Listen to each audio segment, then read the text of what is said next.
Good morning, everybody. So today we have a special guest named Rabbi Penny Herman.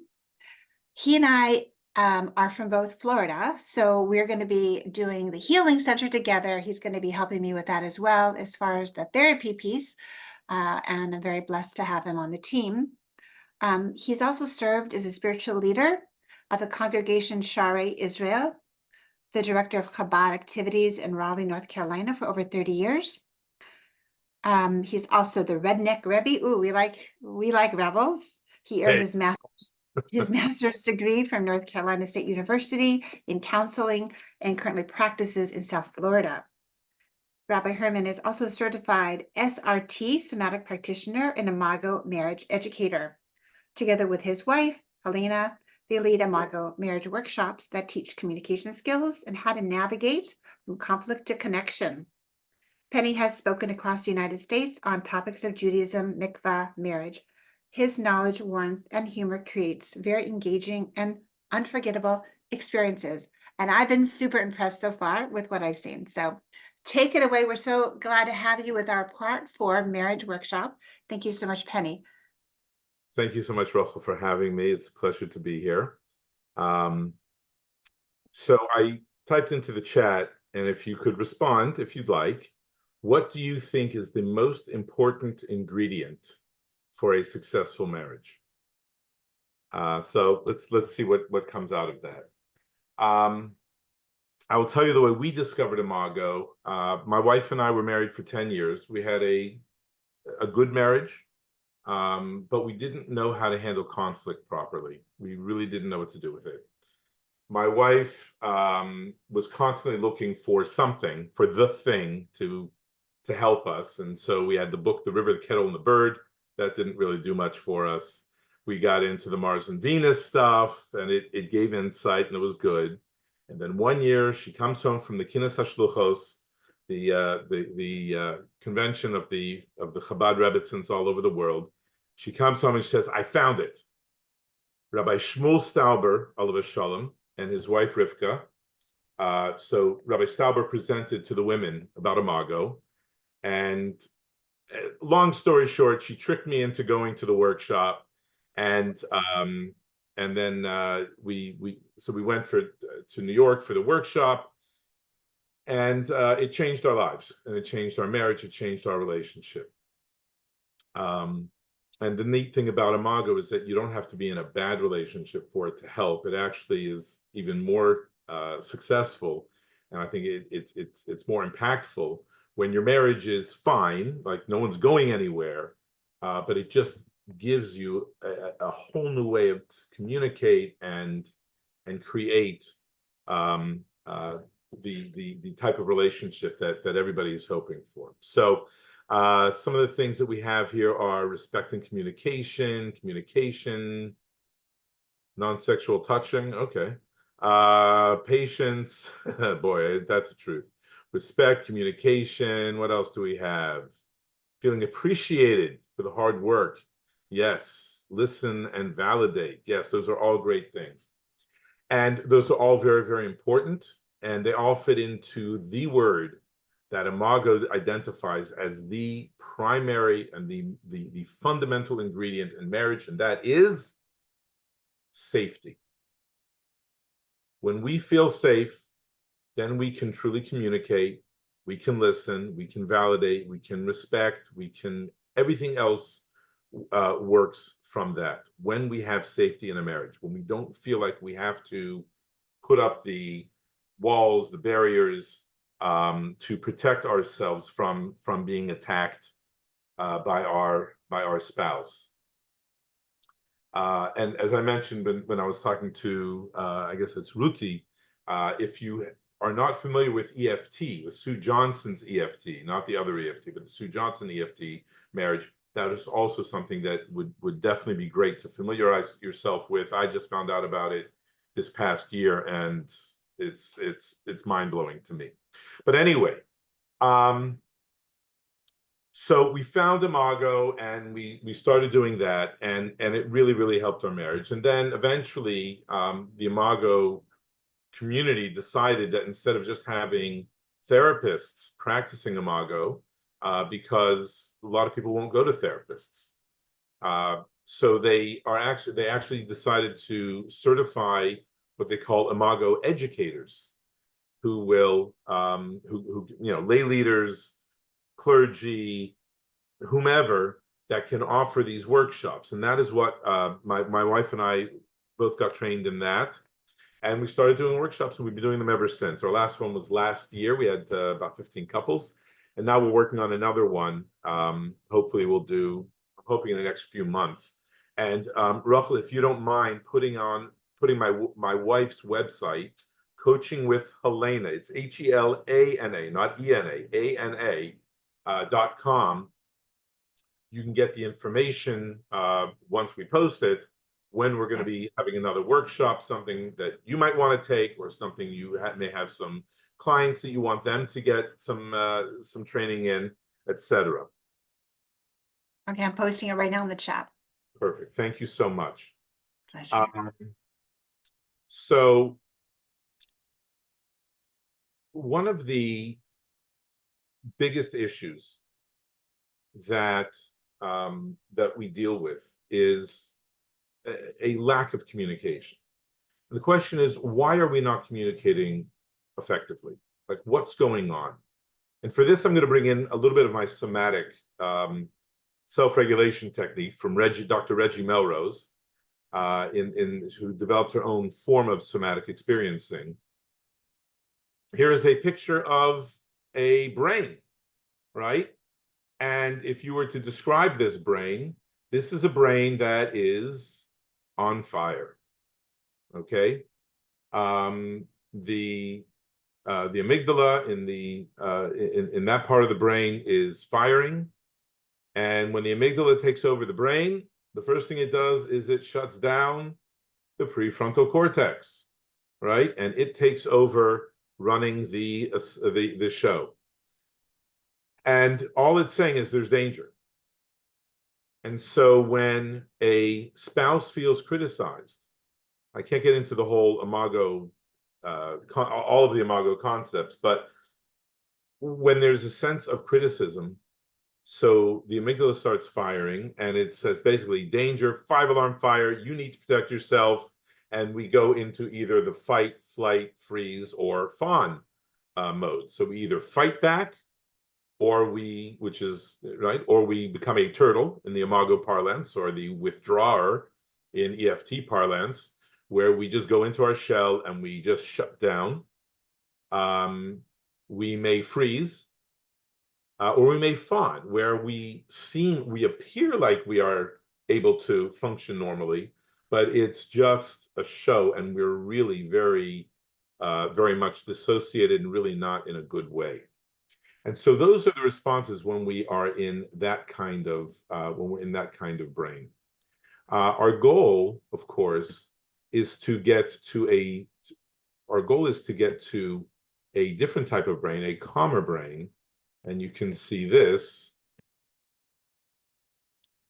where everything is nice and neat. The amygdala is there, it's ready to go when it needs to, but everything's kind of free flowing in the brain, and it's a calm brain. And that's hopefully where we can get to.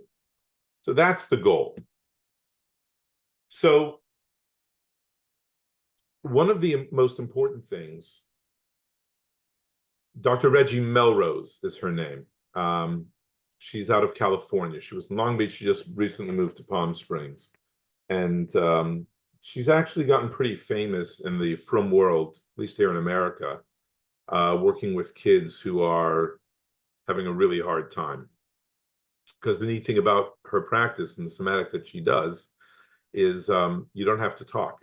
You don't have to talk about what's bothering you, because it's all somatic. It's all based on sensations in the body. So if I can start regulating your autonomic nervous system, then automatically you're going to be in a different space, and your sympathetic, parasympathetic kind of relationship will be in a nice flow, not too low, not too high. It'll just be in the sweet spot. So The previous Lubavitcher Rebbe, and I'm a Chabadnik, so sorry, but the previous Lubavitcher Rebbe, in one of his Hasidic discourses, talks about, it's a pasuk of Haskes Ushma Yisrael. Moshe Rabbeinu says, Haskes, be quiet, Ushma Yisrael, and listen. And he talks about listening. And one of the things he talks about is the difference between, in Yiddish, it's the difference between her and dead her. Her means to hear, dead her means to listen. And typically in the world at large, when you see a group of people talking, what you see is one person speaking and the rest of the people are waiting for that person to stop so they can say what they want to say. But if you ask them what the original speaker said, they won't be able to tell you much. Generally speaking, they're not going to be able to tell you much because they're busy thinking about what they want to say. So they're not really hearing. They're not listening. They're hearing, right? So a husband, of course, can be on his phone while his wife is telling him about how she got into a fight with her friend and everything, and you're not listening to me. No, I heard you got into a fight with your friend, right? And he heard. He didn't listen. And that's where things kind of go south. So one of the, unfortunately, my wife, I was hoping my wife could be my show and tell today, and that we could actually demonstrate an Imago dialogue. So, but I'm going to have to play actually both roles.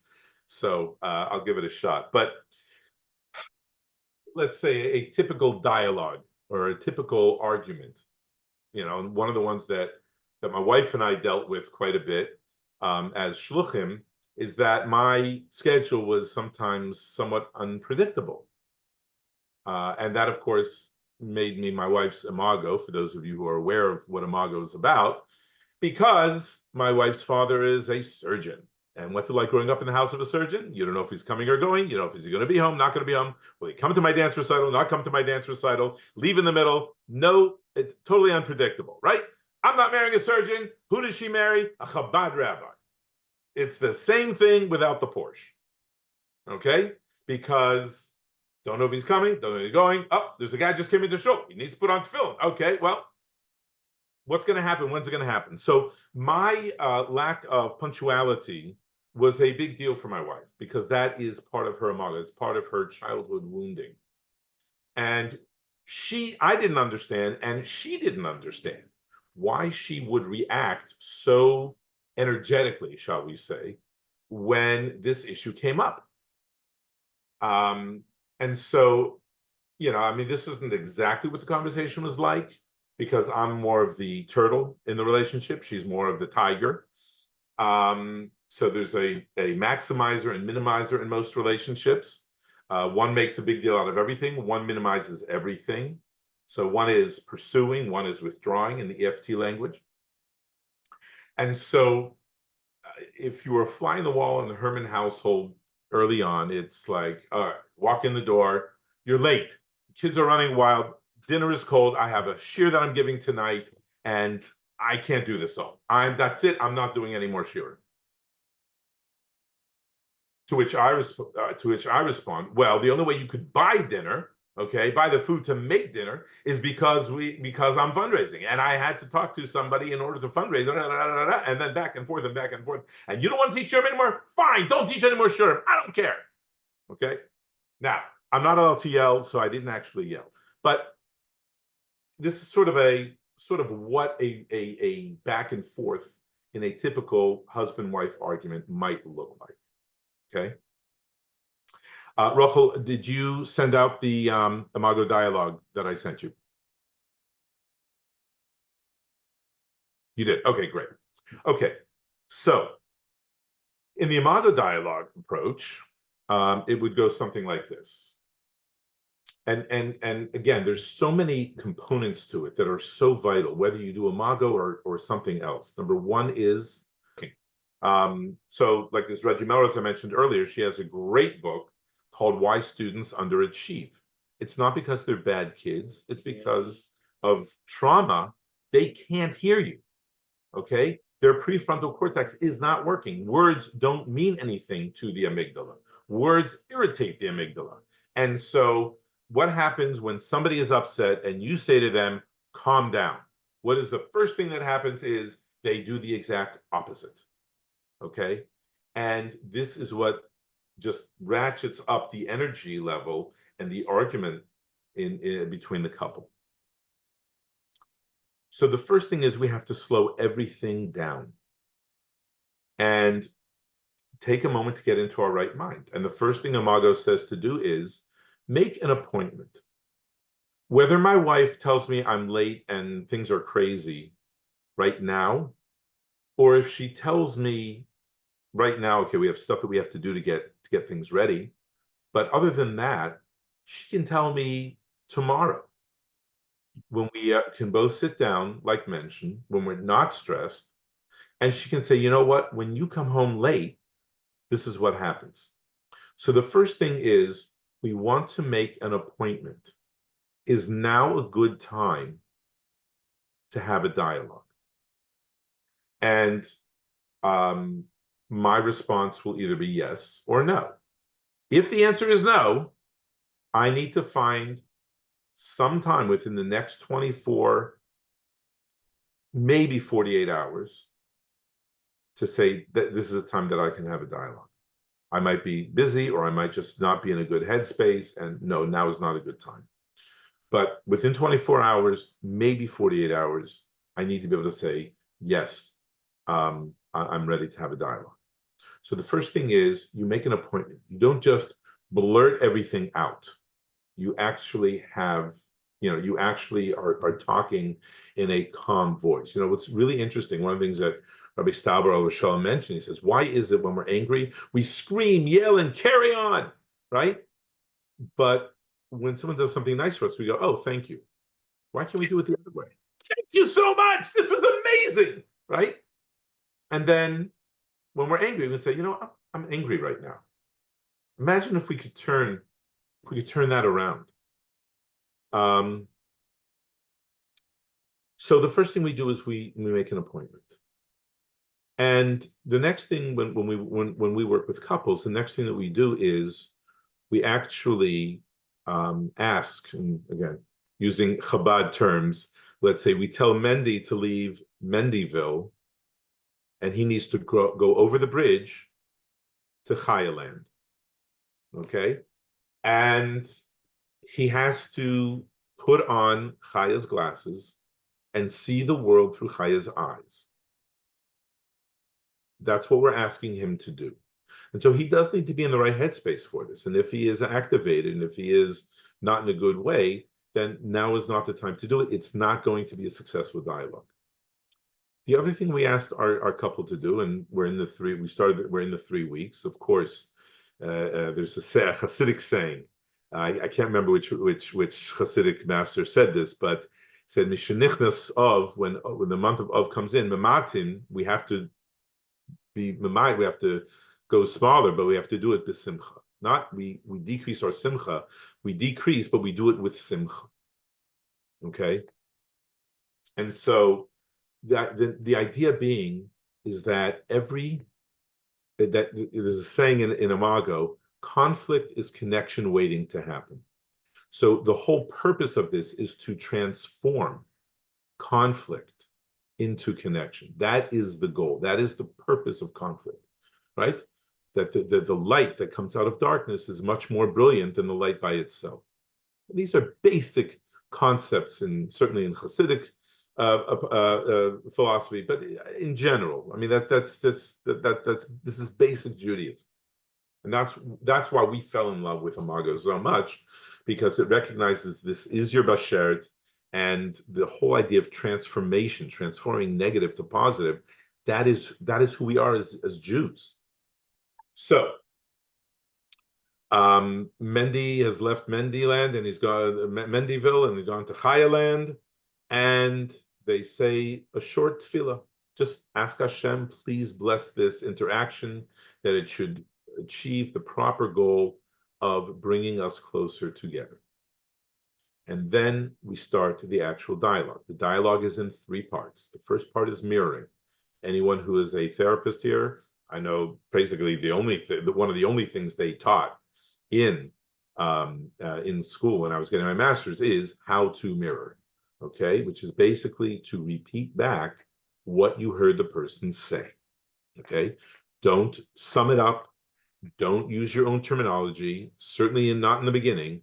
Literally say what the person said, because typically when people start learning this, they have a very hard time being able to do this. It's very unnatural. It's also stilted, and it can be very awkward. And a lot of our couples tell us that it is awkward. And I say, yes, it's awkward, but like Churchill said about democracy, it's the worst form of government, but I haven't seen anything better. And so too with the Imago dialogue, I just don't know of another way that you can actually have a productive conversation where the sender feels heard and where the receiver or the listener is really able to put themselves into the other person's shoes. So it would look something like this. So my wife would say to me, we agreed that we would eat dinner together as a family. That was important to us, and do that 4 times a week. And then I would respond and say, what I hear you saying is that we agreed that 4 times a week we will eat dinner together as a family. Did I get that right? Okay. So now I am making sure that I repeated back what she in fact said. Did I get that right? And she'll say, in this case, she'll say, yes, you did. And then come the magic words, the magic 3 words. Okay. Is there more? When was the last time you were in conflict with somebody where you actually invited them and actually said to them, I want to hear more about this? As a turtle in a tiger-turtle relationship, I'm just ducking and covering. I'm going into my shell and just waiting for the storm to pass. Okay? And instead, I'm saying, oh, no, I invite you to tell me more about this. And she'll say something like this. I work hard to make a good meal.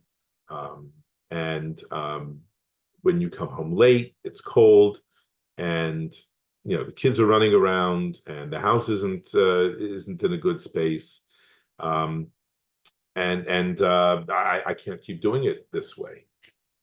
And then I will say to her, so what I hear you saying is that you work hard to make a good meal, and the food gets cold, and the kids are running around, and the house is not together, and you can't keep doing it this way. Did I get that right? Yes. Is there more? Yes, there always is. Is there more? Yes, there is. I have a shir tonight that I'm giving to the ladies. And if we don't eat dinner on time, then we can't do bath time on time, then we can't do bedtime on time, and then I'm going to be late for the shir. So then I repeat back. And again, it's in bite-sized pieces. Okay. So I'm repeating back, and it's up to the receiver to hold up your hand and say, okay, I can't remember that much. So stop here. Let me mirror back what you're saying, and then you'll say the next piece. And it just goes on and on like that. And in the beginning, my wife and I thought, well, once you have the floor, the talking stick, you can talk for as long as you want. One time it went so long, I have to admit, I fell asleep in the middle. I do not recommend this. It was not a good day in the Herman house. But we agreed that we would do 20 minutes, and we would stop after 20, not more than 20 minutes. And if I wanted to, I could gift an extra 10 minutes if I wanted to. Usually I did. So that is sort of what the dialogue looks like. The mirroring part, the first step of the dialogue, that's what it looks like. The next step is validation. I'm going to validate what Helena said to me. Now, please understand, in yeshiva, what makes a really good bacher, like someone that people look up to? Either he's able to prove the Rebbe who's giving a shir, prove that like ask questions that might poke holes in the theory that the Rebbe is discussing, right? In Yiddish we say to shlog him up, to refute what he's saying, okay? And among friends, right, what makes a Cheverman is someone who can shtech, who can really, give a good to needle somebody, right? To poke fun in a certain way. These are very useful skills in yeshiva. They're not terribly useful in marriage. So validating is also something which may not come natural, because we think of validating as agreeing, and we're not agreeing, but we are validating. Okay, it makes sense you would want to tell me this, because we did agree that we were going to have dinner 4 times together, 4 times a week. And you do work hard to make a good dinner. And if we don't have the kids on a schedule, it is going to make you late for your shiur. Okay. And then I'm also going to own the fact that, and I did come home late. Now, I may have rescued 3 people from a burning car, but that's irrelevant. In Helena, in Chayaland, in the sender's world, in the wife's world, why I'm late really doesn't matter. If I say, well, I saved somebody from burning car, I just shut her down. And so the interaction has been interrupted, and the opportunity for connection has been lost. Now, I'll have my turn to explain why I came home late, but I guarantee you that only happened to me once, where I helped somebody in a burning car. Okay, the other times I came home late had nothing to do with any rescuing somebody from a burning car. And I'll have my time, but right now it's looking at the world through her eyes. Okay, and I'm taking responsibility and saying, and I did come home late, and I didn't call to tell you that I was coming home late, and I'm taking responsibility for that. And that can be very, very freeing for the sender, for the one who is expressing their, what their upset is. And at a certain point, I might say to my wife, so do you feel that this was a good validation of what you said? And she might say yes, or she might say, I would like you to validate the fact that XYZ, and then I will validate that part as well. And at the conclusion of that, we go to step 3, okay, further down the page, and that is empathy. How the receiver imagines the sender might be feeling. How do I think my wife is feeling because of what happened? Okay, and it's not, there's no Megillas here, there's no commentary, there's no Rashi or Tosfos on this. It's simply saying, feeling words. I imagine you might be feeling angry, resentful, secondary, unimportant, unappreciated. Okay, and at the same time, she may feel hopeful because we're having a really good interaction right now. Okay, and it's okay to have 2 what seem to be contradictory feelings at the same time. No problem with that, right? And I might say to her, did I get that? And she might say, I'm also feeling invisible. Okay, and then I'll say, and at the end of that, I will say to her, thank you for sharing. And then she will say to me, thank you for listening. And that's how it works.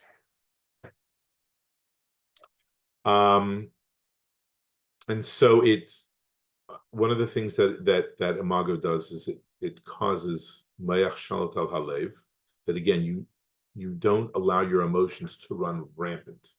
It's in a controlled kind of way. It's not totally out there.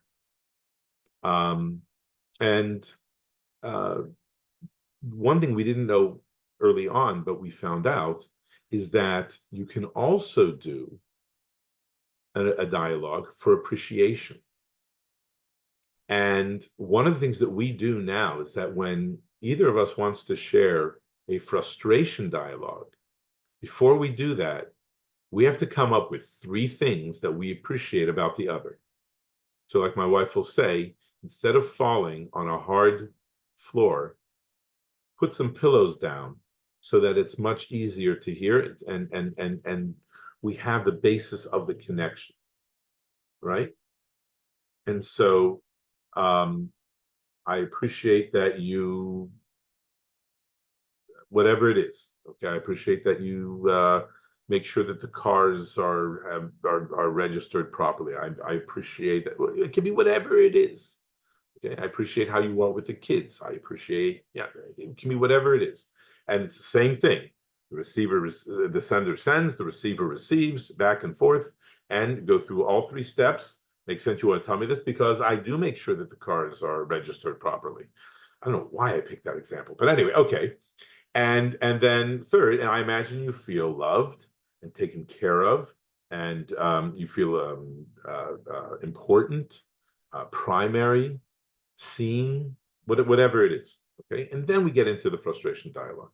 And what we have found is that if we do more of the appreciation dialogues, so instead of 80% of the time frustration versus 20% of the time an appreciation dialogue, you can actually switch it so that it's 80% of the time an appreciation dialogue, 20% of the time is frustration, or maybe even less. We'll do this when we take walks together, and we'll do appreciation dialogues then. My wife is definitely the keeper of the relationship, and so she's usually the one who's going to say it's time for an appreciation dialogue, and I'm going, oh, okay. But it's good. It's a great thing, and it's a great skill to teach. Those of you who are therapists, it's a great skill to teach to your clients, and it's a great skill to bring into your marriage. I think I've gone on long enough. Rochel, am I? Thank you. It was an amazing presentation. You like literally condensed it into such a little nugget of golden information. I know you give like an 8-hour workshop, and I just can't even comprehend what that must be like. Is it more like practicing? Is that what you do for the 8 hours? So we do a bunch of things. We teach the dialogue. We also teach how to make a marriage vision. Okay? Businesses have visions.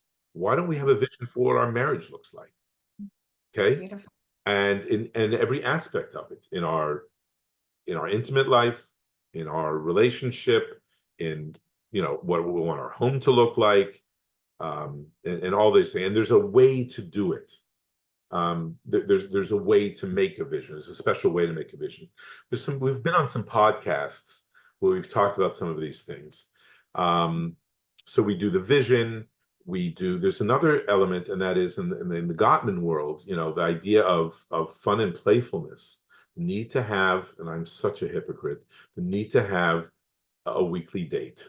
Okay, we're kind of starting to do that better now, but my wife is always on me for it, and unfortunately, she's the schlepper and I'm the schleppy in the relationship.